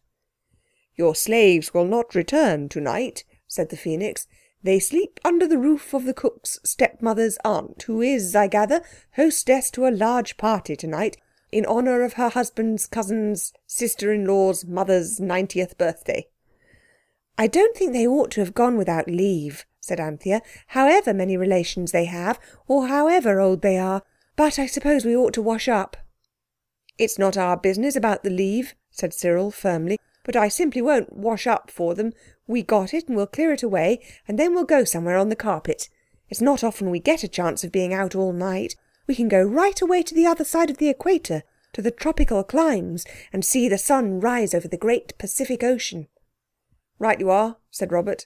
"I always did want to see the Southern Cross, and the stars as big as gas lamps." "Don't go," said Anthea very earnestly, "because I couldn't. I'm sure Mother wouldn't like us to leave the house, and I should hate to be left here alone." "I'd stay with you," said Jane loyally. "I knew you would," said Anthea gratefully, "but even with you I'd much rather not." "Well," said Cyril, trying to be kind and amiable, "I don't want you to do anything you think's wrong, but—" He was silent. This silence said many things. "I don't see," Robert was beginning, when Anthea interrupted. "I'm quite sure. Sometimes you just think a thing's wrong, and sometimes you know, and this is a no time." The Phoenix turned kind golden eyes on her and opened a friendly beak to say, "When it is, as you say, a no time, there is no more to be said, and your noble brothers would never leave you." "Of course not," said Cyril rather quickly, and Robert said so too. "I myself," the Phoenix went on, "am willing to help in any way possible. I will go personally, either by carpet or on the wing, and fetch you anything you can think of to amuse you during the evening. In order to waste no time, I could go while you wash up. Why," it went on in a musing voice, "does one wash up teacups and wash down the stairs?" "You couldn't wash stairs up, you know," said Anthea, "unless you began at the bottom and went up feet first as you washed. I wish Cook would try that for a change." "I don't," said Cyril briefly. "I should hate the look of her elastic side boots sticking up." "This is mere trifling," said the Phoenix. "Come, decide what I shall fetch for you. I can get anything you like." But, of course, they couldn't decide. Many things were suggested. A rocking horse, jewelled chessmen, an elephant, a bicycle, a motor car, books with pictures, musical instruments, and many other things. But a musical instrument is agreeable only to the player, unless he has learned to play it really well. Books are not sociable. Bicycles cannot be ridden without going out of doors, and the same is true of motor cars and elephants. Only 2 people can play chess at once with one set of chessmen, and anyway, it's very much too much like lessons for a game, and only one can ride on a rocking horse. Suddenly, in the midst of the discussion, the Phoenix spread its wings and fluttered to the floor, and from there it spoke. "I gather," it said, "from the carpet, that it wants you to let it go to its old home where it was born and brought up, and it will return within the hour, laden with a number of the most beautiful and delightful products of its native land." "What is its native land?" "I didn't gather. But since you can't agree and time is passing and the tea things are not washed down, I mean washed up—" "I votes we do," said Robert. "It'll stop all this jaw, anyway, and it's not bad to have surprises. Perhaps it's a Turkey carpet, and it might bring us Turkish delight." "Or a Turkish patrol," said Cyril. "Or a Turkish bath," said Anthea. "Or a Turkish towel," said Jane. "Nonsense," Robert urged. "It said beautiful and delightful, and towels and baths aren't that, however good they may be for you. Let it go. I suppose it won't give us the slip," he added, pushing back his chair and standing up. "Hush!" said the Phoenix. "How can you? Don't trample on its feelings just because it's only a carpet." "But how can it do it unless one of us is on it to do the wishing?" asked Robert. He spoke with a rising hope that it might be necessary for one to go, and why not Robert? But the Phoenix quickly threw cold water on his newborn dream. "Why, you just write your wish on a paper and pin it on the carpet." So a leaf was torn from Anthea's arithmetic book, and on it Cyril wrote in large round hand the following: "We wish you to go to your dear native home and bring back the most beautiful and delightful productions of it you can, and not to be gone long, please. Signed Cyril, Robert, Anthea, Jane." Then the paper was laid on the carpet. "Writing down, please," said the Phoenix. "The carpet can't read a paper whose back is turned to it any more than you can." It was pinned fast, and the table and chairs having been moved, the carpet simply and suddenly vanished, rather like a patch of water on a hearth under a fierce fire. The edges got smaller and smaller, and then it disappeared from sight. "It may take it some time to collect the beautiful and delightful things," said the Phoenix. "I should wash down." So they did. There was plenty of hot water left in the kettle, and everyone helped, even the Phoenix, who took up cups by their handles with its clever claws and dipped them in the hot water, and then stood them on the table ready for Anthea to dry them. But the bird was rather slow because, as it said, though it was not above any sort of honest work, messing about with dishwater was not exactly what it had been brought up to. Everything was nicely washed up and dried and put in its proper place, and the dishcloth washed and hung on the edge of the copper to dry, and the tea-cloth was hung on the line that goes across the scullery. If you are a duchess's child, or a king's, or a person of high social position's child, you will perhaps not know the difference between a dishcloth and a tea-cloth, but in that case your nurse has been better instructed than you, and she will tell you all about it. And just as 8 hands and 1 pair of claws were being dried on the roller towel behind the scullery door, there came a strange sound from the other side of the kitchen wall, the side where the nursery was. It was a very strange sound indeed, most odd, and unlike any other sounds the children had ever heard. At least, they had heard sounds as much like it as a toy engine's whistle is like a steam siren's. "The carpet's come back," said Robert, and the others felt that he was right. "But what has it brought with it?" asked Jane. "It sounds like Leviathan, that great beast." "It couldn't have been made in India and have brought elephants. Even baby ones would be rather awful in that room," said Cyril. "I vote we take it in turns to squint through the keyhole." They did, in the order of their ages. The Phoenix, being the eldest by some thousands of years, was entitled to the first peep, but "Excuse me," it said, ruffling its golden feathers and sneezing softly. "Looking through keyholes always gives me a cold in my golden eyes." So Cyril looked. "I see something grey moving," said he. "It's a zoological garden of some sort, I bet," said Robert, when he had taken his turn, and the soft rustling, bustling, ruffling, scuffling, shuffling, fluffing noises went on inside. "I can't see anything," said Anthea. "My eye tickles so." Then Jane's turn came, and she put her eye to the keyhole. "It's a giant kitty cat," she said, "and it's asleep all over the floor." "Giant cats are tigers. Father said so." "No, he didn't. He said tigers were giant cats. It's not at all the same thing." "It's no use sending the carpet to fetch precious things for you if you're afraid to look at them when they come," said the Phoenix sensibly, and Cyril, being the eldest, said, "Come on," and turned the handle. The gas had been left full on after tea, and everything in the room could be plainly seen by the 10 eyes at the door. At least, not everything, for though the carpet was there, it was invisible, because it was completely covered by the 199 beautiful objects which it had brought from its birthplace. "My hat!" Cyril remarked. "I never thought about its being a Persian carpet." Yet it was now plain that it was so, for the beautiful objects which it had brought back were cats. Persian cats. Grey Persian cats, and there were, as I have said, 199 of them, and they were sitting on the carpet as close as they could get to each other. But the moment the children entered the room, the cats rose and stretched and spread and overflowed from the carpet to the floor, and in an instant the floor was a sea of moving, mewing pussishness. And the children with one accord climbed to the table and gathered up their legs, and the people next door knocked on the wall, and indeed no wonder, for the mews were Persian and piercing. "This is pretty poor sport," said Cyril. "What's the matter with the bounders?" "I imagine that they are hungry," said the Phoenix. "If you were to feed them—" "We haven't anything to feed them with," said Anthea in despair, and she stroked the nearest Persian back. "Oh, pussies, do be quiet. We can't hear ourselves think."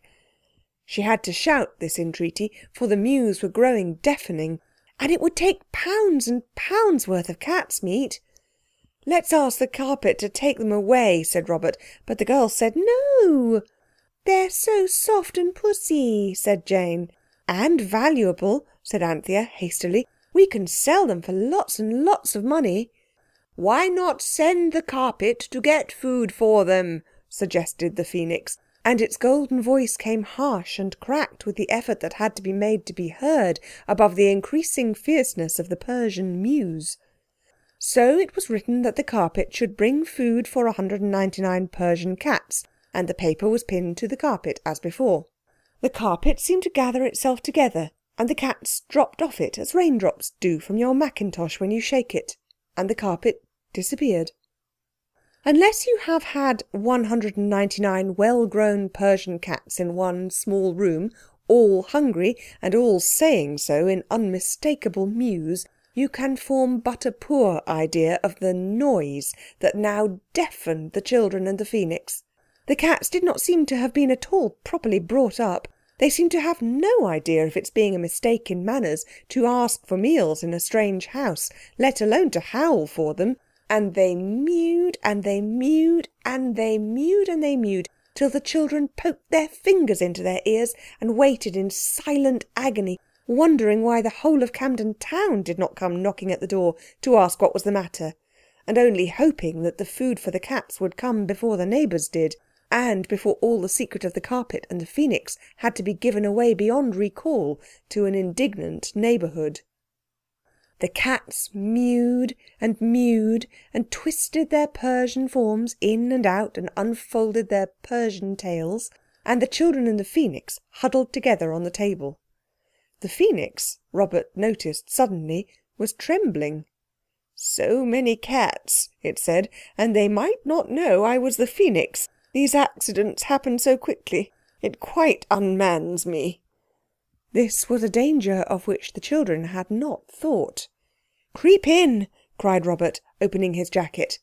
And the Phoenix crept in, only just in time, for green eyes had glared, pink noses had sniffed, white whiskers had twitched, and as Robert buttoned his coat he disappeared to the waist in a wave of eager grey Persian fur.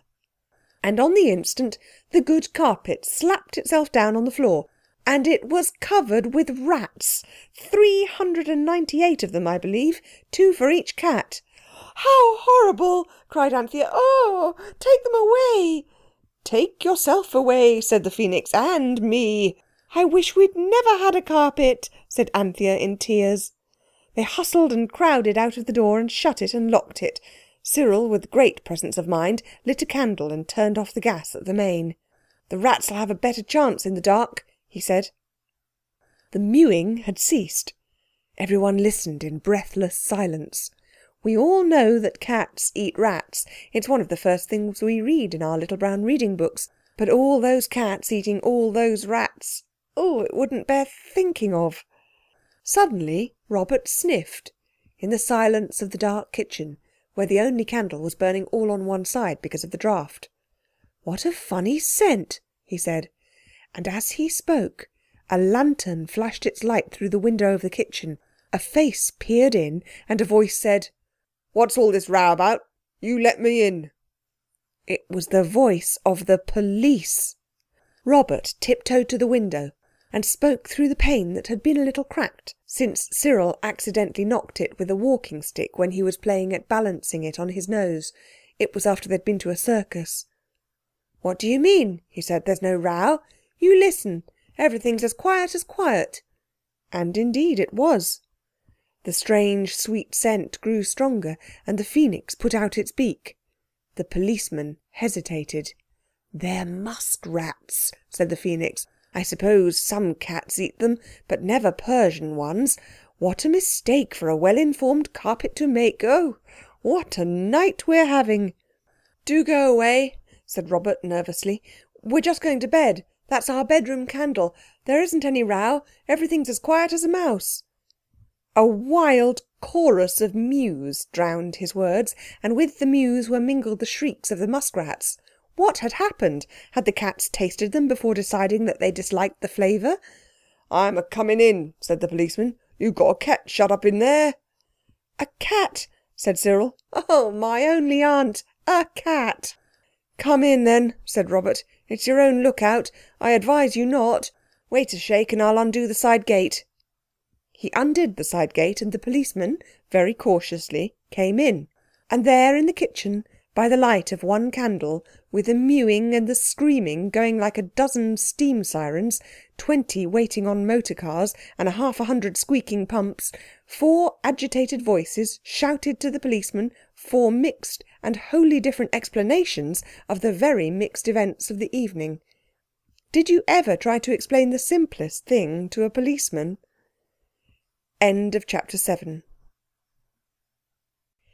Chapter 8. The Cats, the Cow and the Burglar. The nursery was full of Persian cats and muskrats that had been brought there by the wishing carpet. The cats were mewing and the muskrats were squeaking so that you could hardly hear yourself speak. In the kitchen were the 4 children, 1 candle, a concealed phoenix and a very visible policeman. "Now then, look here," said the policeman very loudly, and he pointed his lantern at each child in turn. "What's the meaning of this here yelling and caterwauling? I tell you, you've got a cat here, and someone's a ill-treating of it. What do you mean by it, eh?" It was 5 to 1, counting the phoenix, but the policeman, who was 1, was of unusually fine size, and the 5, including the phoenix, were small.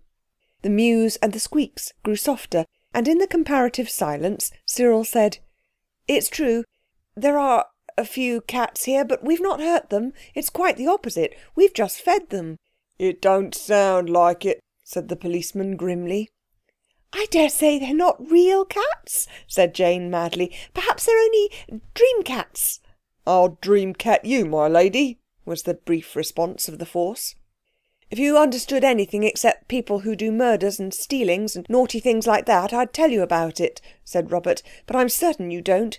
You're not meant to shove your oar into people's private cat keepings. You're only supposed to interfere when people shout murder and stop thief in the street. So there."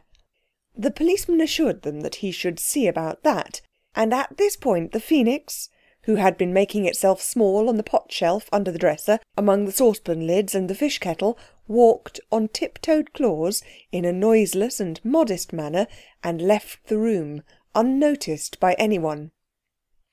"Oh, don't be so horrid," Anthea was saying, gently and earnestly. "We love cats, dear pussy soft things. We wouldn't hurt them for worlds, would we, Pussy?" And Jane answered that of course they wouldn't, and still the policeman seemed unmoved by their eloquence. "Now look here," he said, "I'm a-going to see what's in that room beyond there," and his voice was drowned in a wild burst of mewing and squeaking, and as soon as it died down all 4 children began to explain at once. And though the squeaking and mewing were not at their very loudest, yet there was quite enough of both to make it very hard for the policeman to understand a single word of any of the 4 wholly different explanations now poured out to him. "Stow it," he said at last. "I'm a-going into the next room in the execution of my duty. I'm a-going to use my eyes. My ears have gone off their chumps, what with you and them cats." And he pushed Robert aside and strode through the door. "Don't say I didn't warn you," said Robert. "It's tigers, really," said Jane. "Father said so. I wouldn't go in if I were you." But the policeman was quite stony. Nothing anyone said seemed to make any difference to him. Some policemen are like this, I believe. He strode down the passage, and in another moment he would have been in the room with all the cats and all the rats. Musk.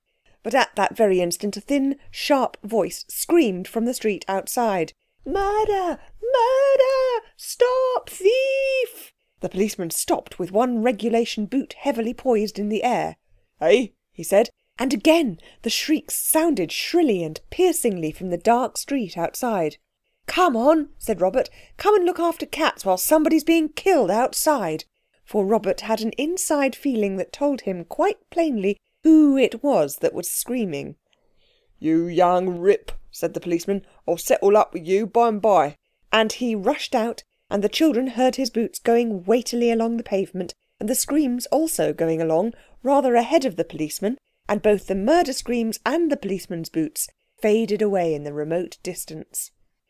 Then Robert smacked his knickerbocker loudly with his palm and said, "Good old Phoenix! I should know its golden voice anywhere." And then everyone understood how cleverly the Phoenix had caught at what Robert had said about the real work of a policeman being to look after murderers and thieves, and not after cats, and all hearts were filled with admiring affection. "But he'll come back," said Anthea mournfully. "As soon as it finds the murderer is only a bright vision of a dream, and there isn't one at all, really." "No, he won't," said the soft voice of the clever Phoenix as it flew in. "He does not know where your house is. I heard him own as much to a fellow mercenary. Oh, what a night we are having! Lock the door and let us rid ourselves of this intolerable smell of the perfume peculiar to the muskrat and to the house of the trimmers of beards. If you'll excuse me, I will go to bed. I am worn out." It was Cyril who wrote the paper that told the carpet to take away the rats and bring milk, because there seemed to be no doubt in any breast that, however Persian cats may be, they must like milk. "Let's hope it won't be musk milk," said Anthea in gloom, as she pinned the paper face downwards on the carpet. "Is there such a thing as a musk cow?" she added anxiously, as the carpet shrivelled and vanished. "I do hope not. Perhaps really it would have been wiser to let the carpet take the cats away. It's getting quite late and we can't keep them all night." "Oh, can't we?" was the bitter rejoinder of Robert, who had been fastening the side door. "You might have consulted me," he went on. "I'm not such an idiot as some people." "Why, whatever don't you see? We've jolly well got to keep the cats all night. Oh, get down, you furry beasts! Because we've had 3 wishes out of the old carpet now, and we can't get any more till tomorrow."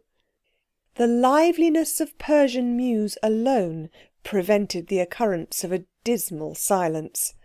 Anthea spoke first. "Never mind," she said. "Do you know, I really do think they're quietening down a bit. Perhaps they heard us say milk." "They can't understand English," said Jane. "You're forgetting they're Persian cats, Panther." "Well," said Anthea rather sharply, for she was tired and anxious, "who told you milk wasn't Persian for milk? Lots of English words are just the same in French. At least I know meow is, and croquet and fiancé. Oh, pussies, do be quiet. Let's stroke them as hard as we can with both hands and perhaps they'll stop."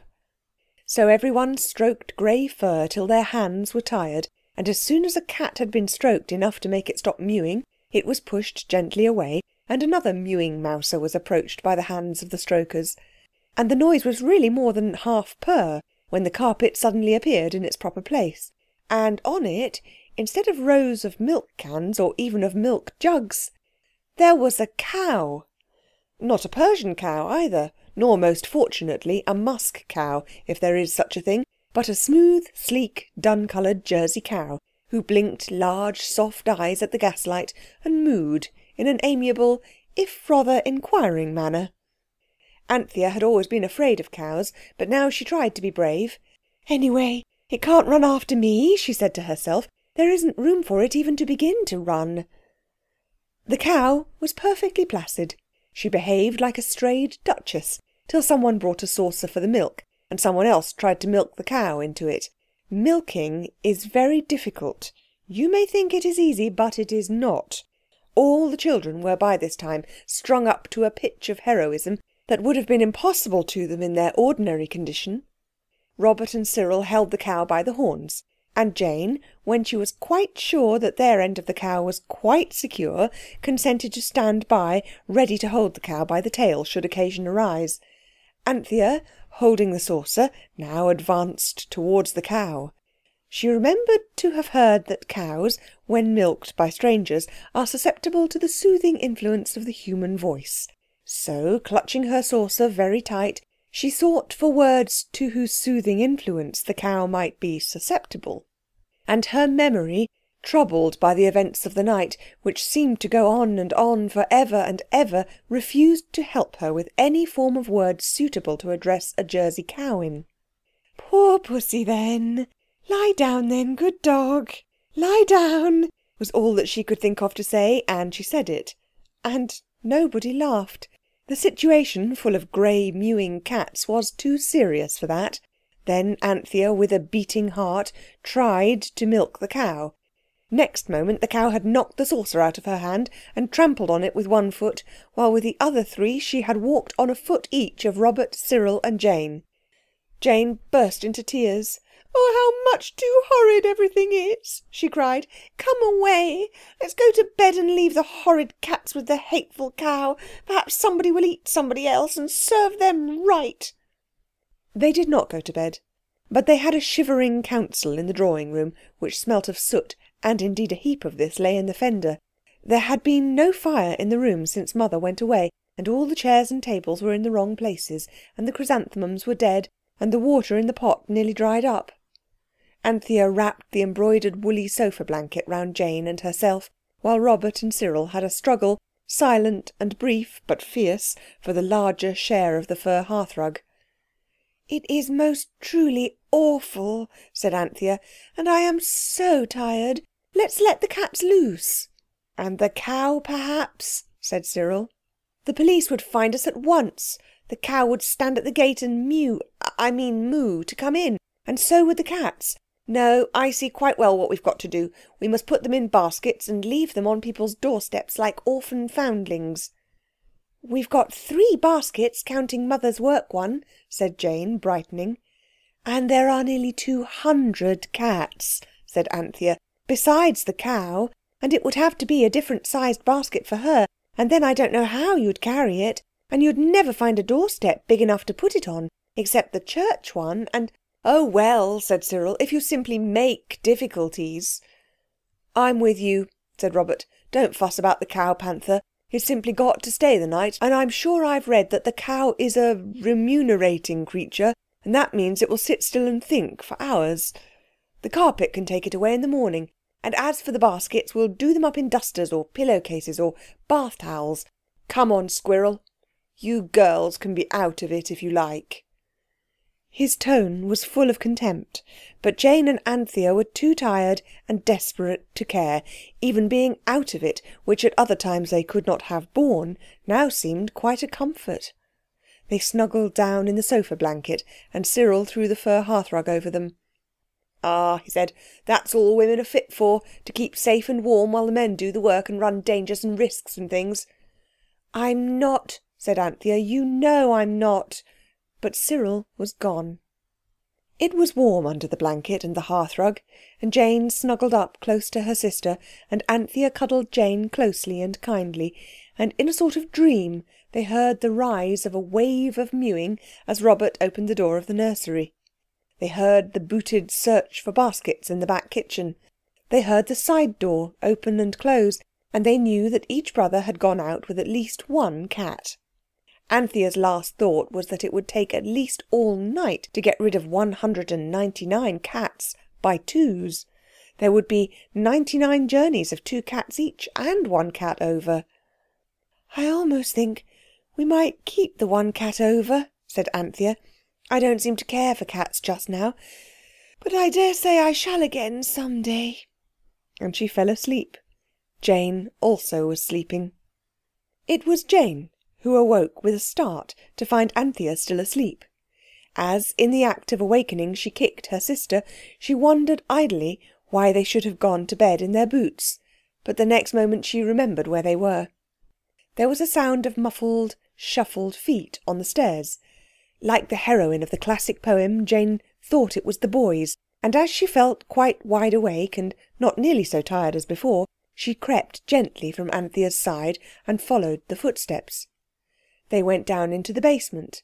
The cats, who seemed to have fallen into the sleep of exhaustion, awoke at the sound of the approaching footsteps and mewed piteously. Jane was at the foot of the stairs before she saw it was not her brothers whose coming had roused her and the cats, but a burglar.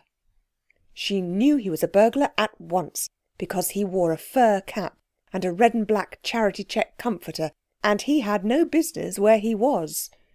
If you had been stood in Jane's shoes, you would no doubt have run away in them, appealing to the police and neighbours with horrid screams. But Jane knew better. She had read a great many nice stories about burglars, as well as some affecting pieces of poetry, and she knew that no burglar will ever hurt a little girl if he meets her when burgling. Indeed, in all the cases Jane had read of, his burglarishness was almost at once forgotten in the interest he felt in the little girl's artless prattle. So if Jane hesitated for a moment before addressing the burglar, it was only because she could not at once think of any remark sufficiently prattling and artless to make a beginning with.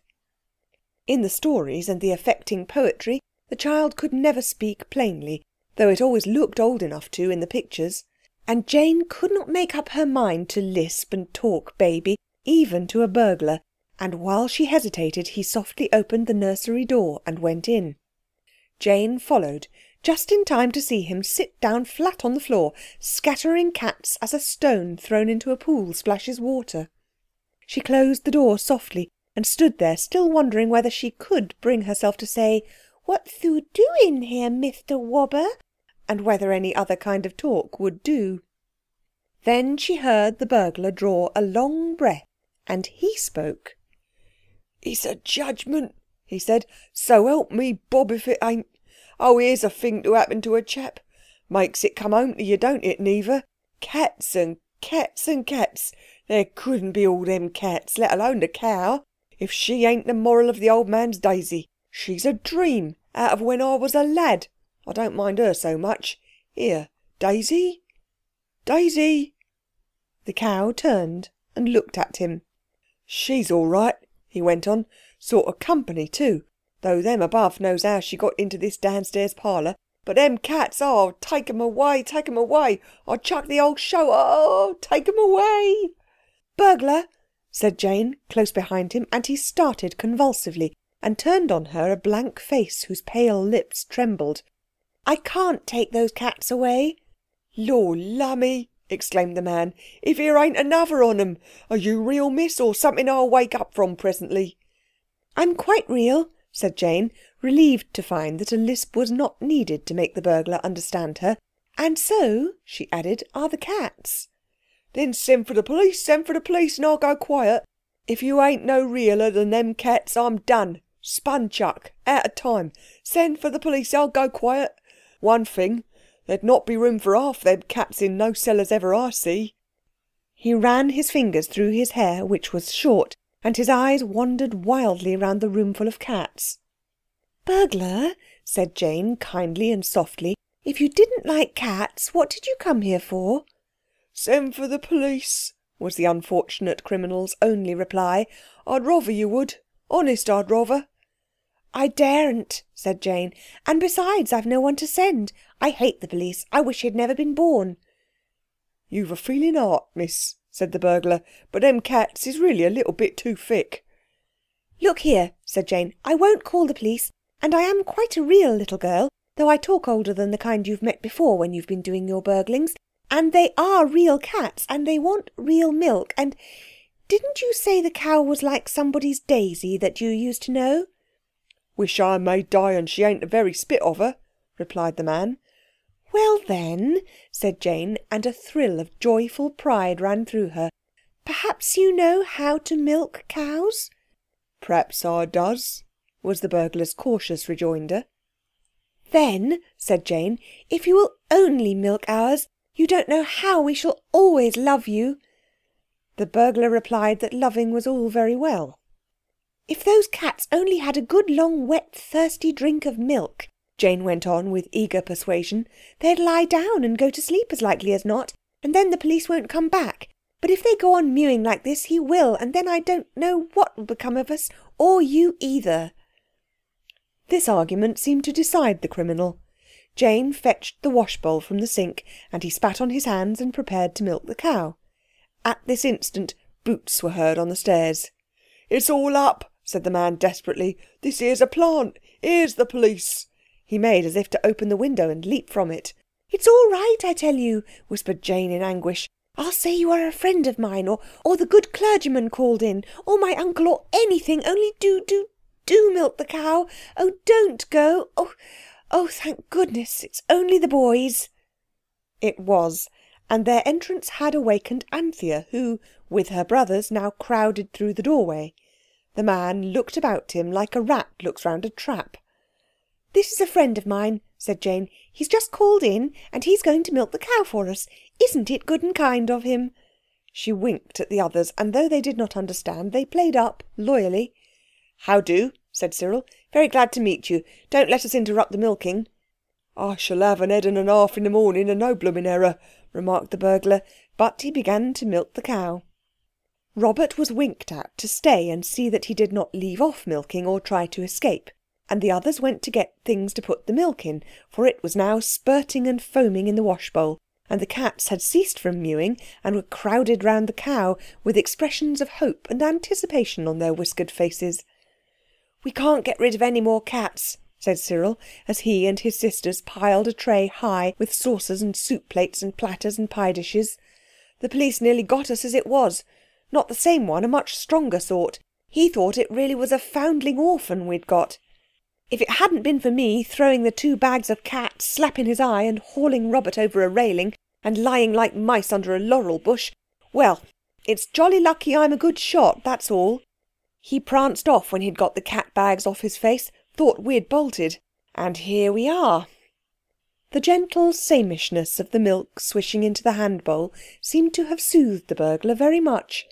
He went on milking in a sort of happy dream, while the children got a cap and ladled the warm milk out into the pie dishes and plates and platters and saucers, and set them down to the music of Persian purrs and lappings. "It makes me think of old times," said the burglar, smearing his ragged coat cuff across his eyes, "about the apples in the orchard at home, and the rats at threshing time, and the rabbits and the ferrets, and how pretty it was seeing the pigs killed." Finding him in this softened mood, Jane said, "I wish you'd tell us how you came to choose our house for your burglaring tonight. I'm awfully glad you did. You've been so kind. I don't know what we should have done without you," she added hastily. "We all love you ever so. Do tell us." The others added their affectionate entreaties, and at last the burglar said, "Well, it's my first job, and I didn't expect to be made so welcome, and that's the truth, young ladies and gents. And I dunno but it won't be my last. For this here cow, she reminds me of my father, and I know how he'd have hided me if I'd laid hands on a penny that weren't my own." "I'm sure he would," Jane agreed kindly. "But what made you come here?" "Well, miss," said the burglar, "you know best how you come by them cats, and why you don't like the police, so I'll give myself away free and trust to your noble arts. You'd best bail out a bit, the pan's getting foolish. I was a-selling oranges off of my barrow, for I ain't a burglar by trade, though you have used the name so free, and there was a lady bought 3 ha'porth of me, and while she was a-picking of 'em out, very careful indeed, and I'm always glad when them sort gets a few overripe ones, there was 2 other ladies talking over the fence, and one on 'em said to the other on 'em, just like this, 'I've told both girls to come, and they can doss in with Maria and Jane, 'cause their boss and his missus is miles away, and the kids too, so they can just lock up the house and leave the gas a-burning so no one won't know, and get back bright and early by 11 o'clock. And we'll make a night of it, Mrs. Prosser, so we will. I'm just a-going to run out to pop this letter in the post.' And then the lady, what had chosen the 3 ha'porth so careful, she says, 'Law, Mrs. Wigson, I wonder at you and your hands all over suds. This good gentleman'll slip it into the post for you, I'll be bound, seeing I'm a customer of his.' So they give me the letter, and of course I read the direction what was written on it afore I shoved it into the post.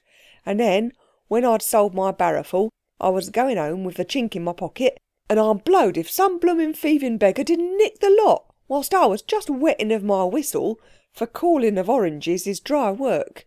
Nicked a bloomin' lot he did, and me with not a farthing to take home to my brother and his missus." "How awful," said Anthea with much sympathy. "Awful indeed, miss, I believe you," the burglar rejoined with deep feeling. "You don't know her temper when she's roused, and I'm sure I hope you never may neither.